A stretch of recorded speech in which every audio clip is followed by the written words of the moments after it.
क्या भारत में वोटर सरकार नहीं चुनता बल्कि सरकार वोटर को चुनती है? ये सवाल मेरा नहीं बल्कि कॉकरोच जनता पार्टी यानी सीजेपी के संस्थापक अभिजीत दीपके का है। जंतर मंतर के छात्र आंदोलन से चर्चा में आए दीपके ने एक मीडिया चैनल को दिए इंटरव्यू में देश की मौजूदा राजनीतिक व्यवस्था पर सवाल उठाते हुए कहा कि पहले वोटर सरकार चुनता था, लेकिन अब ऐसी स्थिति बन गई है कि सरकार ही वोटर चुनती है। और इसी सोच के साथ सीजेपी ने अपने भविष्य को लेकर एक बड़ा फैसला लिया है। फिलहाल सीजेपी चुनावी राजनीति में नहीं उतरेगी, लेकिन सवाल यह है कि आखिर ऐसा क्यों हुआ? जिस संगठन का नाम ही राजनीतिक व्यंग के जरिए रखा गया, जिसने नीट और छात्रों के मुद्दे पर सड़क से लेकर जंतर मंतर तक आंदोलन किया, वही संगठन अब चुनाव क्यों नहीं लड़ेगा?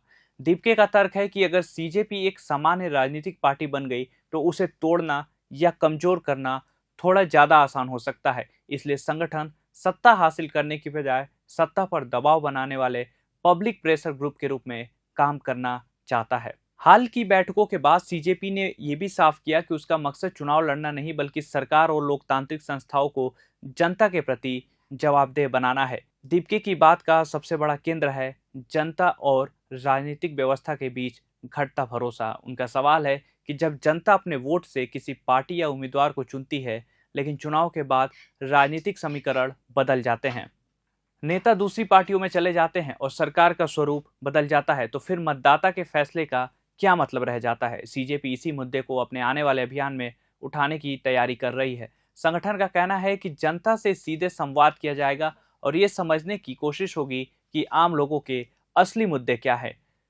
और इसी सोच के तहत सीजेपी ने क्या बोलती पब्लिक नाम से देशव्यापी अभियान की घोषणा कर चुकी है। सितंबर से शुरू होने वाले इस अभियान में अलग अलग राज्यों में जाकर लोगों से सीधे बात करने, बेरोजगारी, शिक्षा, महंगी फीस और युवाओं से जुड़े मुद्दों को उठाने की योजना है। यानी सीजेपी का मॉडल फिलहाल चुनावी रैली नहीं बल्कि जनता के बीच जाकर मुद्दे इकट्ठा करना और उन मुद्दों को सरकार के सामने दबाव के साथ रखना है। यहाँ एक और दिलचस्प बात है, सीजेपी का फोकस सिर्फ केंद्र सरकार पर नहीं है। अभिजीत दीपके ने कहा है कि संगठन किसी एक राजनीतिक पार्टी के समर्थन या विरोध के बजाय मुद्दों के आधार पर अपनी भूमिका तय करेगा। यानी अगर किसी मुद्दे पर सरकार सही फैसला करती है तो उसका समर्थन, और अगर सरकार के खिलाफ जनता का सवाल है तो उसका विरोध।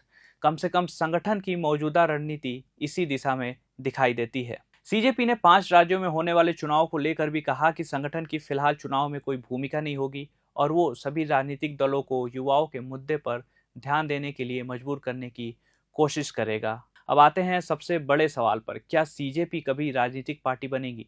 दीपके का मौजूदा जवाब है नहीं। उनका मानना है कि अभी देश को एक और राजनीतिक पार्टी की नहीं बल्कि एक मजबूत पब्लिक प्रेशर ग्रुप की जरूरत है। एक ऐसा समूह जो सत्ता में जाने के बजाय सत्ता से सवाल करे, जनता की समस्याओं को उठाए और सरकारों को जवाबदेह बनाने की कोशिश करे। अब देखना ये होगा कि ये प्रयोग भारतीय राजनीति में एक नए मॉडल की शुरुआत बनता है या फिर कुछ समय बाद सीजेपी को भी चुनावी राजनीति की तरफ कदम बढ़ाना पड़ता है। वैसे आपकी क्या राय है इस खबर पर? अपनी राय हमें कमेंट बॉक्स में जरूर बताइए। प्रभात खबर.com, विश्वास वही, रफ्तार नहीं।